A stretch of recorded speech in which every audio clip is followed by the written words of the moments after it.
In this tutorial, you will get an overview of the query template. The query template is intended to bring data into an Excel-based production scheduling tool from another source, usually a host MRP or ERP system. The system data resides in a database.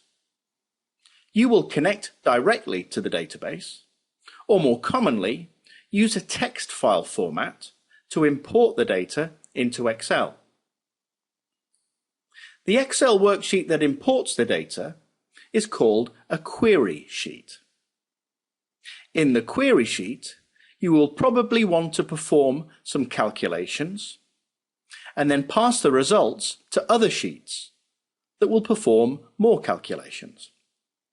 The final results can be sent back to the host system and used to generate reports in Excel for other users. The data is imported into a block of cells in the query template sheet. As you refresh the import, new records will appear in the import data range. The calculations are defined in a single row of formulas that will be pasted down the side of the import data table. This gives you a set of calculated fields to be used in the function of the planning and scheduling system.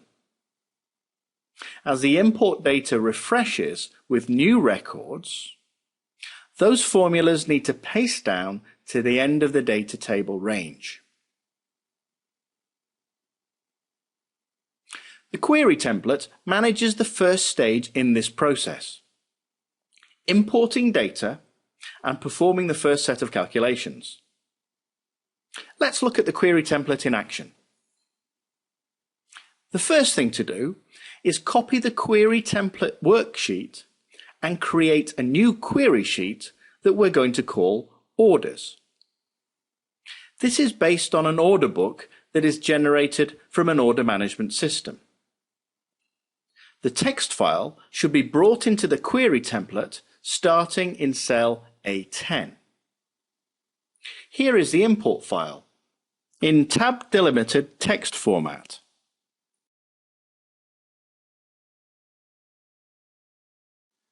The format for the columns should be fixed in a consistent way. We use text for any value or attribute that cannot be measured and general for the rest.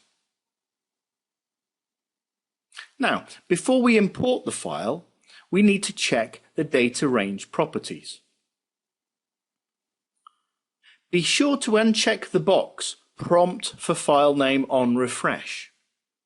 This template will use macros to refresh data imports, and a file name prompt will stall the macro. There is an option here for auto refresh. Only use this if the data is changing many times in a single day. We also may want to take off the Adjust Column Width option to make it easier to handle the worksheet.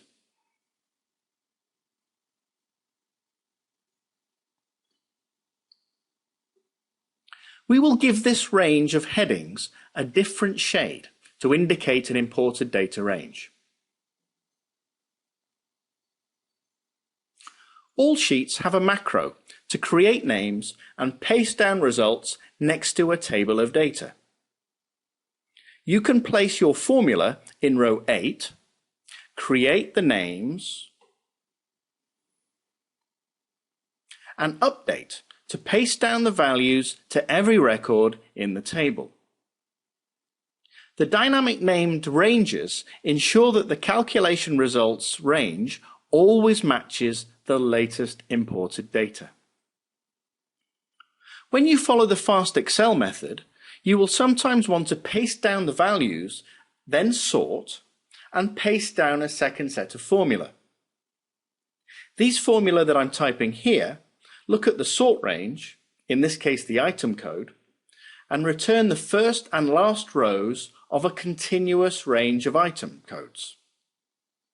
This is sometimes used for performing efficient calculations that are conditional on the item code. Updating the sheet with a query macro will refresh the import and bring in the original sort order. We want to apply the row formula first, then sort, and calculate the first and last row of each item code range. Row 7 is used to indicate a second paste down range. We place a marker in row 7 above the first formula of the next formula range. We need to run the create names macro again and then update, and we can see that now we have two sets of formula ranges. We can run the first, sort, then we can run the second paste down formulas. Let's have a quick look and see what's going on in the VBA editor. Here is the query macro. It is a user-defined function that performs the refresh and the first paste down operation. Here is the sort macro. This needs the name of the sheet and the name of the column that is being sorted. And here is the paste down macro for the second formula range.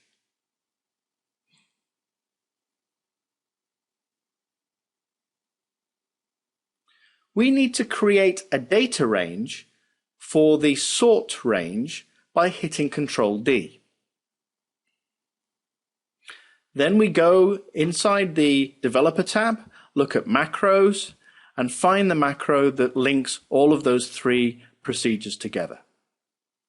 We run it, and we see that it brings the data back in as a refresh, pastes down the row formula, then sorts, and applies the second formula range to give us a correct row listing for each of those